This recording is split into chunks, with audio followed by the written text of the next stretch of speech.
Bom, pessoal, bom dia, né? Seguindo, então, o nosso conteúdo, né? Hoje a gente vai finalizar a parte do sistema respiratório, com o sistema respiratório de aves e peixes, tá? Nós vamos dar uma leve recapitulada, assim, para vocês lembrarem, só para lembrar, para ter mais uma noção das diferenças, iniciando principalmente pelas aves, né? Não é nada muito extenso, mas para você terem uma noção. Então, nessa primeira imagem aqui, né, vocês já podem ver que as aves possuem os sacos aéreos, né? Então, a traqueia e os sacos aéreos. Então, voltando um pouco, né, uma leve revisão, lembrando os mamíferos que a gente viu logo lá no início, né, onde o corpo é dividido em duas cavidades, né, tórax e abdômen, que é separado pelo diafragma. Tá? E os pulmões são elásticos e alojados na cavidade torácica. Tá? Lembrando também que a ventilação, né, ela ocorre em fases, né, entrando o ar e ele sai pelo mesmo caminho. Né? Então, a entrada pelas fossas nasais, traqueia, faringe, pulmões, né? Lá nos alvéolos, onde ocorrem as trocas, e que tudo isso ocorre devido a uma variação do volume da caixa torácica e do diafragma. Tá? Então, como a gente viu lá na primeira imagem, né? Então, as aves, né? Ela tem um compartimento único, né? Ela não é dividido que nem os mamíferos. Elas possuem um compartimento único, aonde aloja todos os órgãos. Todos os órgãos ficam alojados ali, tá?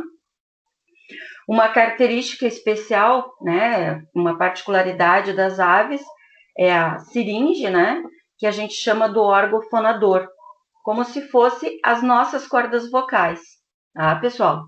Então, o órgão fonador das aves é a siringe e ele é localizado na porção inferior da traqueia, antes da ramificação dos brônquios.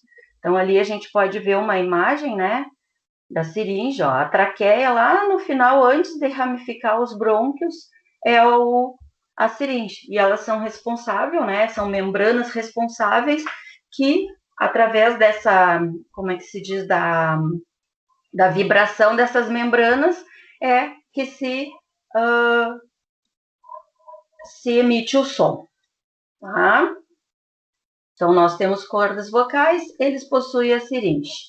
Tá? Outra característica, enquanto os nossos pulmões, né, são maleáveis, eles inflam, os pulmões das aves são rígidos, eles possuem um volume fixo, né, estão lá dorsalmente na região torácica. Então, e mesmo ele sendo rígido, ele é o único órgão efetor da troca, né, do CO2, do O2 pelo CO2 e da termorregulação. Tá, pessoal? Então, aqui, ó, a gente fazendo uma consideração, né, anato-fisiológica, né, como eu coloquei aqui para vocês.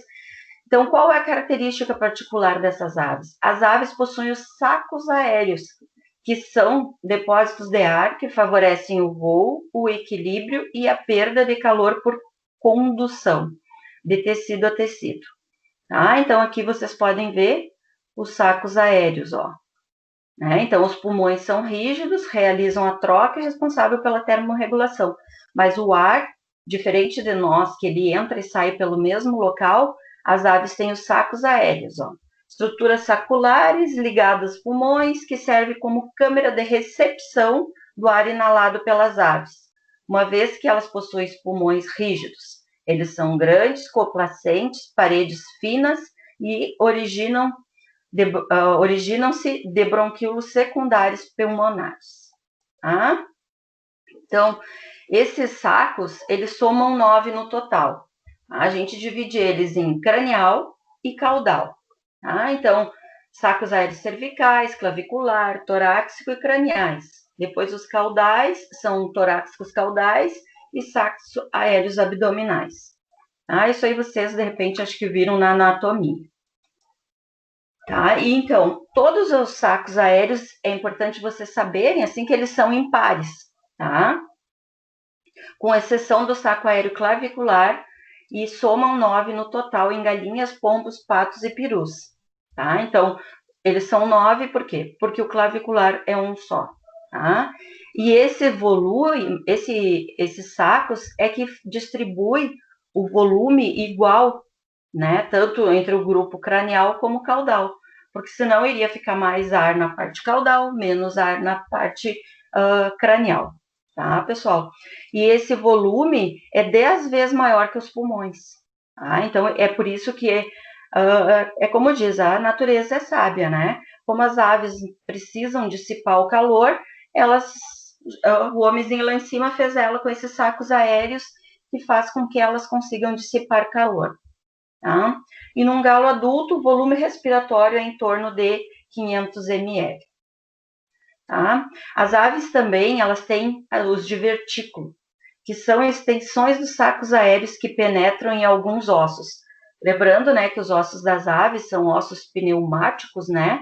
Eles são porosos, né? E eles não têm nenhuma função respiratória. É simplesmente para o voo. Principalmente esse osso aqui da asa, né, pessoal? Quando vocês comem aquela asinha que tu compra, né, que chega a assar a asinha, tu nota que tem o ossinho, aquele, o divertículo, que a gente chama de divertículo, ele é poroso, como se ele tivesse uma osteoporose, né?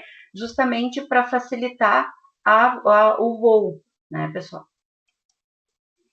Tá? O húmero, ó, também, que é o outro, também apresenta, né, o divertículo, o submural, e é o tipo pneumático. Então, aqui tem uma imagem onde vocês podem ver, ó, todos os ossinhos dessa parte da asa, eles são bem mais porosos, né?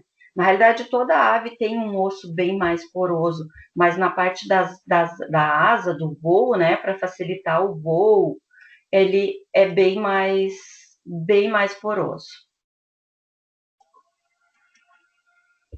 Tá, então agora a gente vai falar, vocês viram, né, dos sacos respiratórios e tem os sacos respiratórios, eles são originados a partir dos brônquios, né?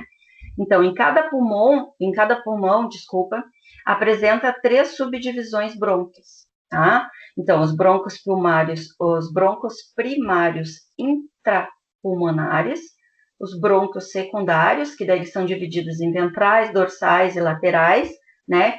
Os brônquios primários e secundários são os que fazem a condução do ar, tá, pessoal? Vocês não precisam saber que existe bronco primário, bronco secundário, médio ventral, médio dorsal. O que eu quero que vocês lembrem? Que existem os sacos respiratórios, que eles são em número de 9, e que os broncos são divididos em primário interpulmonar, secundários, terciários parabrônquios, tá? Os parabrônquios têm os neopulmonares e os paleopulmonares. Tá? Só para explicar para vocês conseguirem entender como esse ar entra e se distribui, que eu tenho que estar mostrando cada um dos brônquios, qual o trajeto. Mas para vocês, se vocês entenderem que existe a divisão e que servem para condução de ar, né, a troca se realiza no pulmão, apesar dele ser um órgão rígido, para mim já está satisfeito. Quem for estudar aves posteriormente, no mestrado, no doutorado, vai se aperfeiçoar. Tá? Então, lá, ó, os brônquios intrapulmonar primário, né, pessoal, lá, ó, aquela primeira divisão, que é 1, tá? É por onde entra o ar nos pulmões. Ele conduz os ares para os brônquios secundários e sacos aéreos caudais.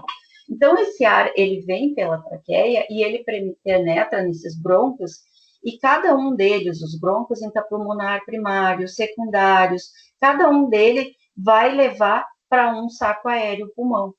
Tá, pessoal? Então, é isso que eu quero que vocês entendam. Cada um desses brônquios tem uma função de levar, né, o ar para um saco aéreo e para os brônquios seguintes, tá? Então, ali vem vindo o ar, ó, Aí ele vai entrar, vai passar para os brônquios secundários e para os sacos aéreos caudais. Tá? Já lá, os secundários médios ventrais, eles conduzem para os sacos craniais. Por quê? Porque está mais nessa direção, né, pessoal? Bom, os brônquios secundários médios dorsais, lá no meio, né? Conduz para os sacos caudais. Tá? Os brônquios secundários láteros ventrais, então ventralmente, lateral ventral. Então, eles conduzem também para os sacos aéreos caudais. Tá? E daí, esse aqui, que é os paleobrônquios né, os neopulmonares, né, paleopulmonares e neopulmonares, ou paleopulmão e neopulmão, que a gente pode ser chamado, os brônquios, eles estão entre os brônquios secundários médios dorsais e médios ventrais, tá? Enquanto os neopulmonares, eles cursam os secundários médio dorsais, laterais e para os sacos aéreos caudais. Então, resumindo, pessoal, o ar entra, ele penetra num brônquio e esse brônquio vai encaminhar esse ar para quê? Para os sacos aéreos, para os brônquios secundários, para os pareasbrônquios, né, que seriam os paleospulmões e os neopulmões que a gente chama. Vocês entendendo isso, já fica suficiente. Então, o que significa isso? Diferente de nós mamíferos, que o ar entra, penetra pela traqueia, vai para os pulmões, vai até os bronquíolos, realiza a troca, né? Aí realiza a troca, volta e sai. Nas aves é diferente, ele passa por todo esse trajeto, tá? E quem coordena a mecânica da respiração, né? Porque nós era o diafragma, lembra? Contrai o diafragma, relaxa o diafragma. Para quê? Aumentar a pressão na cavidade torácica, diminuir a pressão para a entrada e saída do ar. Nas aves, quem faz tudo isso é o externo, tá? E ele faz, né, quem coordena são os músculos que movimentam as costelas, o externo expandindo e retraindo, ou seja, aumentando e diminuindo a cavidade, né, a parte da cavidade torácica aqui embaixo, né, pessoal? É uma cavidade só, né, mas dessa parte não é o diafragma, e sim o movimento do externo. Tá? E como nós tínhamos o ciclo de inspiração e respiração, né? Lembra igual, né? Cada 5 segundos ocorre um ciclo respiratório, né? Entra o ar a cada 3 minutos, sai o ar a cada 2 minutos. Isso nos mamíferos. Então, nas aves, a expiração ocorre um aumento do volume corporal, né? Tanto torácico, abdominal, né? Todo aquele compartimento, os órgãos estão em todo um compartimento único, né? O que diminui a pressão, né? Nos sacos aéreos, ou seja, esses sacos aéreos, eles como se eles murchassem, eles não vão murchar, mas eles diminuem a pressão lá dentro, né? Em relação, e o ar consegue dos pulmões, né, onde já realizaram as trocas, entrar para os sacos aéreos, tá? Na expiração, o que acontece? O contrário, ocorre uma diminuição no volume, ou seja, aquele externo, ele vai relaxar, né, aumenta, ele vai se contrair, vai aumentar a pressão lá nos sacos aéreos, e o ar também é forçado a sair desses sacos aéreos, passando novamente pelos pulmões, tá, pessoal? E aqui tem uma tabelinha só a título de curiosidade, né, da frequência respiratória. Então, as galinhas em torno de 30, pato em torno de 65, ganso 17, pavão 13 e pombo 28, tá? E as trocas, né, elas ocorrem lá dentro dos pulmões, né, nos capilares aéreos. Como não existe alvéolos como nós, né, mas aqueles parabrônquios, por isso eles são os neopulmões, né, os pulmões lá em cima, lá onde eu mostrei anteriormente, né, existe então do mesmo sistema, né, pessoal? Existe uns tubos extremamente finos contendo ar, onde ocorrem as trocas. Isso lá dentro dos pulmões, que apesar deles serem rígidos, né? Lá dentro tem os capilares, né? Não tem alvéolos, tem capilares, né? Tá lá o infundíbulo, ó, o átrio. Então o ar vai passando e vai ocorrendo as trocas, tá?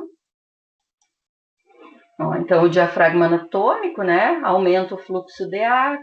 Ali tá os átrios, ó, os capilares, né? Então lá na luz do parabrônquio passa para o átrio, que é aquela bolinha amarelinha, né? Depois vem para o infundíbulo, que é a verdinha. Tá ruinzinha de enxergar, ela tá aqui embaixo, né? Quando vai para sair, os capilares aéreos, tá? E o fluxo aqui, né? Na lateral desse parabrônquio, né? Existe esse fluxo de sangue, né? Que é onde ocorre a troca, né? A hematose, né? Então, esses capilares, através do ar que vai entrando, vai passando pelo átrio, infundíbulo, e vai até chegar à corrente sanguínea, né? O capilar, onde vai ser feito as trocas. E esse mecanismo de troca, ele ocorre, né? No sentido que a gente diz um mecanismo contracorrente. Então, o sangue, ele é trazido aqui, ó, pelos capilares sanguíneos, né? Ele é fluido, né? Ele passa por esses capilares, por serem muito espessos, muito fininhos, ele consegue passar, né? Que nem nós mamíferos também, lá nos capilares dos alvéolos, né? E ele segue em sentido contrário ao fluxo de ar. Isso faz, o que acontece? Isso ocorre para potencializar as trocas, tá? Então, para que ocorra uma maior troca, a gente diz que esse mecanismo é contracorrente. Nós mamíferos não, é no sentido da corrente. Essa corrente sanguínea passa e leva. Eles, para potencializar essas trocas, já que as aves necessitam muito, e através da respiração é onde elas fazem a termorregulação, né, pessoal? Então, ele existe um mecanismo contracorrente ali, ó. Então, ó, no sentido contrário, né, o fluxo de ar, e no outro sentido, vem os capilares trazendo o ar, o oxigênio, tá, pessoal? Então, por isso que a gente diz que é no sentido contracorrente, para potencializar essa troca. Aqui nós temos algumas considerações práticas que a gente fala a título de curiosidade, né? Então, cuidados quando a gente for fazer a contenção, não impedir o movimento da dobradiça do externo, ou seja, né, aquele movimento lá no início, né, de distensão e contração do externo, né, pessoal? E também, né, aqui, ó, como deve ser, né, para a contenção dos animais, para evitar que ocorra o quê? Impossibilitando a ventilação, ou seja, se a ave tiver a parte do externo contraída, né, durante, vai fazer algum manejo, tem que deixar essa parte bem, que não impeça esse movimento, para que a ventilação aqui, ó, não seja prejudicada, né, pessoal? Tá? Anestesia também, a gente, essa parte mais clínica, né? Mas as aves são muito sensíveis aos maiores, a maioria dos anestésicos, né? E ela que pode induzir já uma parada, né? Respiratória, né? E se fizer o decúbito dorsal, né? Ele prejudica a ventilação, né? Então, muitas vezes precisa de um bombeamento, né, do externo, como se fosse uma massagem, né, para que a respiração não seja cessada. A outra característica também do estresse térmico, né, pessoal? A casca do ovo. Então, normalmente as aves, né, quando elas estão em ambiente muito quente, em estresse, como elas têm essa dificuldade em dissipar o calor, muitas vezes a calcificação da casca ela acaba sendo prejudicada. Como essa calcificação vai ser prejudicada, o que acontece? Vai acontecer vai acontecer uma quebra na granja, né? Porque tu não pode mandar para o mercado um ovo com a casca mole, né? Então, ó, aqui tem um esqueminha, ó, o calor, né? O que ele faz? Ele faz com que aumente a frequência respiratória, porque a ave quer tentar dissipar esse calor, né? O que vai acontecer com isso? Vai ter uma baixa do CO2, né? O bicarbonato lá vai baixar, com isso vai aumentar o pH sanguíneo, né? A deposição desse carbonato de cálcio, que é o que faz a calcificação, né, da casca, vai ocorrer, vai diminuir, e com isso a calcificação da casca vai ser prejudicada. Então, vai ter um ovo, né, que não vai ter um padrão. Então, por isso, a parte de estresse térmico nas aves é tão importante, tá, pessoal?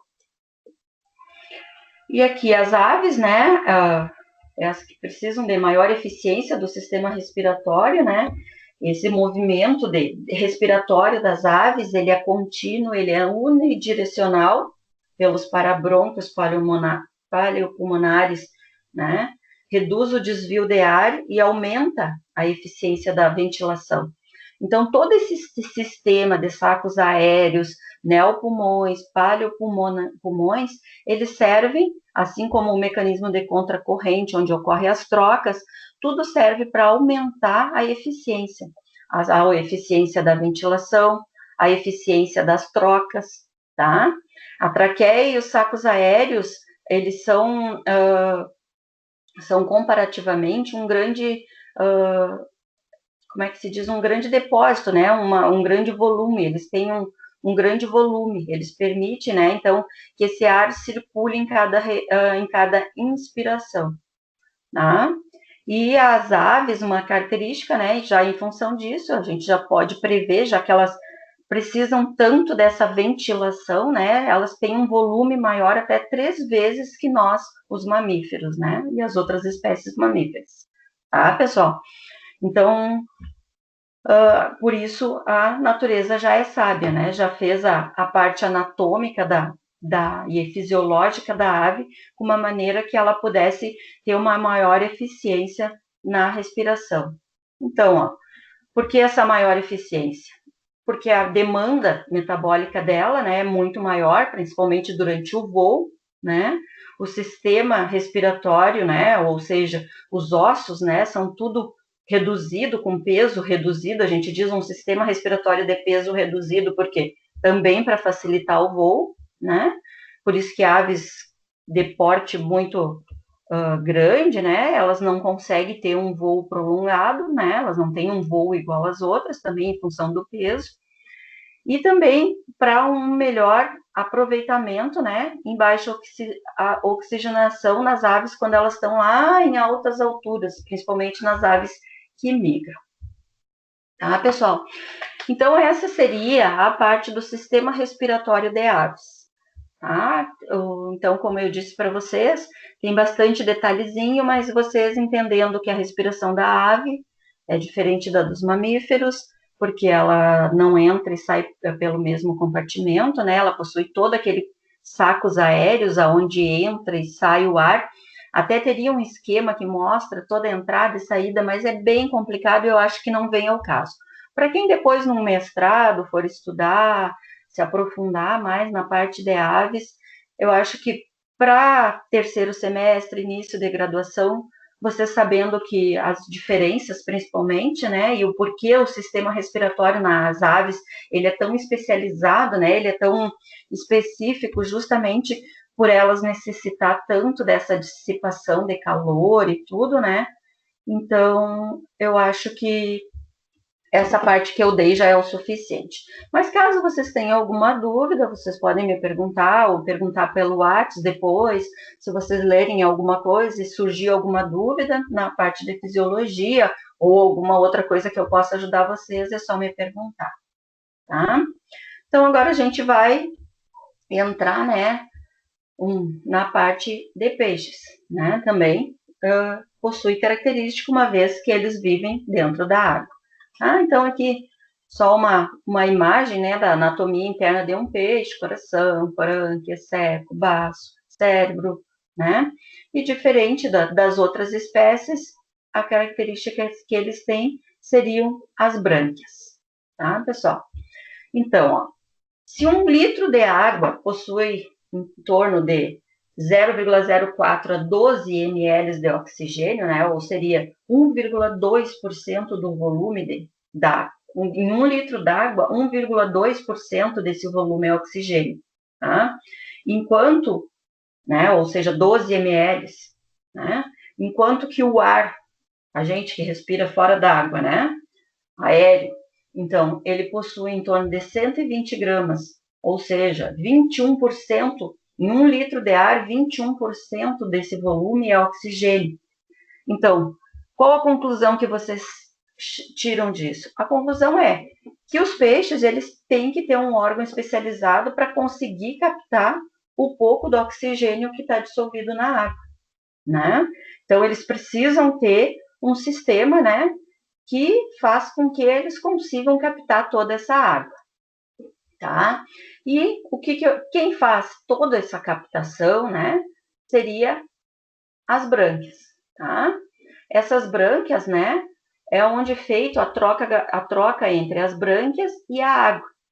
Através do quê? Através da difusão, tá? O epitélio dessas brânquias, que é aqui na lateral, aqui, acho que todo mundo já viu um peixe, já viu umas brânquias, né? Mas se alguém não viu, aqui na lateral, né? Ele possui um epitélio diferenciado, tá? E a troca gasosa, ela ocorre nas lamelas. A gente vai ver posteriormente uma imagem numa brânquia, né? Elas têm umas lamelas. Essas lamelas são especializadas. À medida que a água flui entre elas, né, entre essas lamelas, em direção ao sangue, na direção oposta, né, também contra a corrente, né, pessoal, ocorre a troca, né? Então, ó, a troca por contracorrente também, igual nas aves. Porque se o sangue se movesse na mesma direção que a água, a captação seria muito menor. Então, esse mecanismo contracorrente que tem nas aves é o mesmo que tem nos peixes. Para quê? Para potencializar a captação do oxigênio. Então, aqui tem um resuminho, né? Então, o peixe, ele abre a boca, fecha o opérculo, e aí, por pressão negativa da água, faltou água aqui embaixo, então ele fecha a boca, abre o opérculo, e a pressão positiva ocorre a saída da água. Então, ela força a passagem da água com alta pressão e com velocidade sobre as brânquias, para quê? Para que ocorram as trocas, ou seja, num sentido contracorrente, tá? Então, vamos ver aqui as estruturas das brânquias, tá?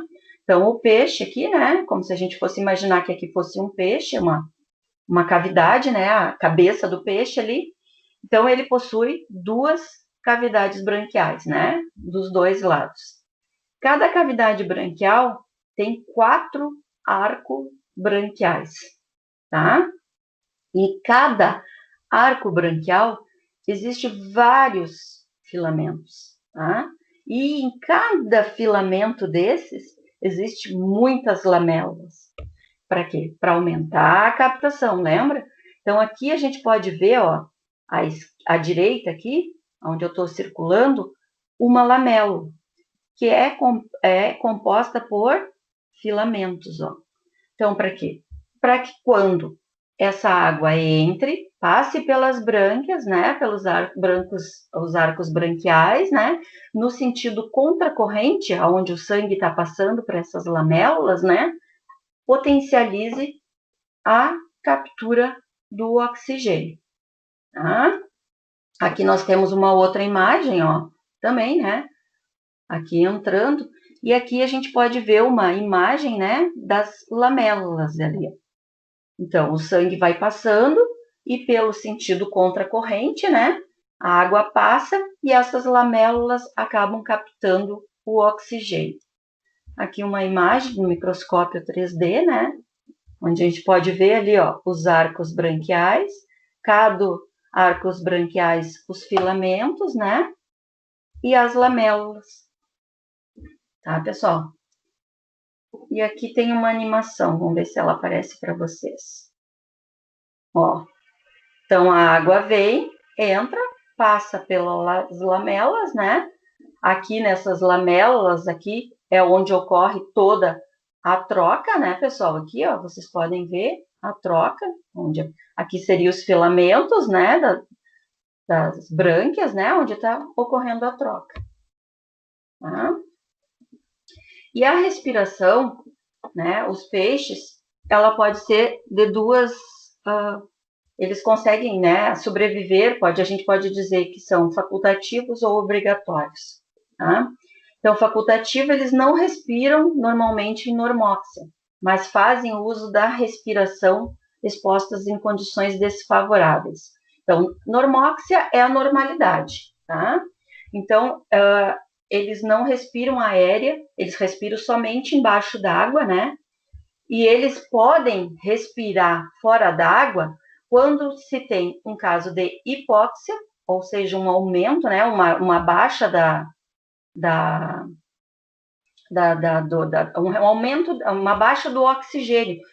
A água não está conseguindo fornecer o oxigênio que ele necessita, né?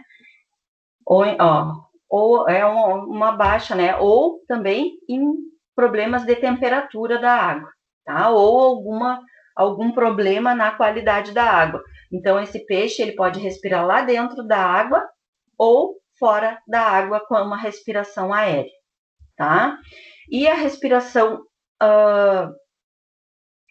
que é obrigatório, né? São peixes que eles não são capazes de sobreviver com a quantidade de oxigênio que tem dentro da água, tá? Mesmo estando uma água rica em O2, que outras espécies conseguiriam sobreviver, né? Eles necessitam submergir, né? Vir à superfície e respirar o oxigênio aéreo para suplementar. Tá? Então, por isso que existem espécies, né, que de tempo em tempo se tu tá num rio, tu consegue ver eles subindo para respirar, tá? Então, a respiração aérea, ela retira o oxigênio do ar, né? E diversos tipos de órgãos, né, como pseudopulmões, e eles têm uma diferenciações nesse órgão, justamente para eles conseguirem subir e captar esse órgão, esse ar. Né? Uma das espécies, né, aqui a gente pode ver, é um pirarucu, né, com uma bexiga natatória, ela é totalmente modificada se você abrir. Um outro peixe que não tem essa respiração obrigatória aérea, tá?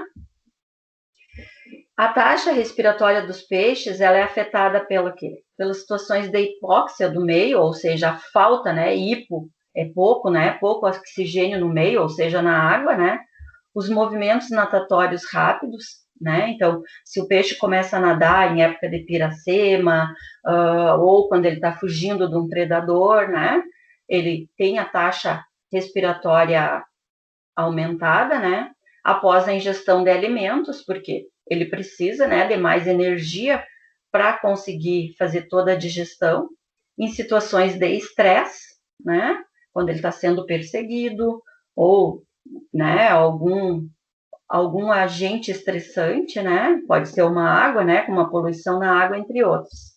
Tá? Então, uma aplicação prática, né, é manter a água, né, com altos teores de oxigênio e baixo de CO2. Uma lotação adequada, uma boa qualidade da água, um manejo alimentar ajustado e o uso de aeradores, principalmente em piscicultura, né, pessoal? Isso são aplicações práticas para que tu tenha um bem-estar animal.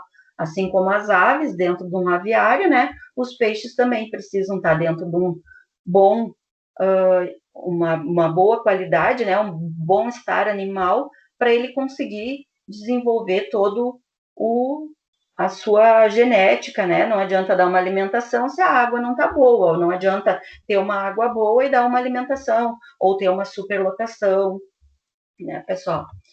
E aqui eu trouxe exemplos, né, então, de peixes, ó, o Electrophurus elictro, ou paraquê, né, é o peixe elétrico. Então, a cavidade oral é extremamente vascularizada. Isso aqui, não sei se vocês já viram, né? E ele tem uma respiração aérea obrigatória. Então, ele necessita vir para a superfície para respirar, para complementar essa respiração. Diferente, por exemplo, dos nossos peixes aqui, como a traíra, o jundiá. São peixes que dificilmente eles sobem à superfície. Somente quando eles estão praticamente quase morrendo por não ter oxigênio, eles sobem à superfície e mesmo assim eles não conseguem fazer essa troca pela via aérea, tá? E o arapigas gigas, né? O pirarucu, né? Que todo mundo conhece, é um peixe da Amazônia, né? Que é a bexiga natatória, né? O principal órgão respiratório que eu mostrei lá naquela outra imagem, né? Então ela é uma adaptação, ela sofreu uma diferenciação, tá? Que também possui. Uma característica é que normalmente eles possuem uma parte na cabeça assim mais proeminente, justamente para poder fazer essa respiração aérea. Tá? E existe outras espécies que elas não são dotadas da respiração aérea facultativa, porém elas permanecem muito tempo na água com baixa concentração de oxigênio, porque elas acabaram fazendo como se diz, elas desenvolveram, né, uma estratégia morfológica, né? Elas fazem uma expansão do lábio inferior. Tá? Isso são características do tambaqui e do matrinchã, tá, pessoal? Aqui, ó, a gente pode ver, isso aqui é um experimento que foi feito lá no INPA, em Manaus, né? Porque o que ocorre? É um tambaqui, tá? Lá em Manaus, aquela área do Pantanal, aquela área que possui períodos de alagamento, né? As enchentes que chamam, o que acontece? Quando ocorre a baixa dessas águas, essas águas elas possuem uma quantidade muito grande de matéria orgânica. E essa matéria orgânica acaba fazendo o quê? Acaba diminuindo a quantidade de oxigênio. E eles criaram uma adaptação, vocês podem ver aqui na imagem, ó, um prolapso, né, do lábio inferior, para que ele consiga subir à superfície e respirar. Com isso, faz com que ele consiga ter muito mais, uma sobrevida muito maior, ele consegue resistir a uma água, como disse ali, uma água podre, uma água baixa de CO2. Então, esse aqui foi um experimento, né, lá em Manaus, no INPA, onde a gente fez e conseguiu verificar, né, até quais os níveis que conseguia suportar de matéria orgânica na água, tá? Porque essa matéria orgânica se decompõe e acaba captando todo o oxigênio, tá? E aqui também, lá no INPA, né, pessoal, o peixe-boi, né, que tem bastante lá no Amazonas, né? Então, uma particularidade, né, que são mamíferos, né? Quando pequenos, são mamíferos. Muito bonito de ver lá no INPA, se alguém um dia foi para Manaus ou é de Manaus, a gente infelizmente não se conhece. São vários tanques onde tem os filhotes que são resgatados, né? Que muitas vezes os pescadores acabam pegando e matando os pais.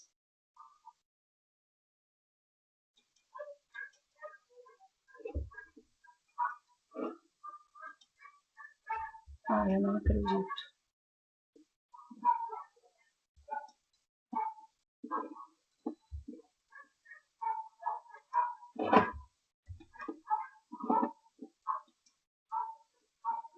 Tá, pessoal?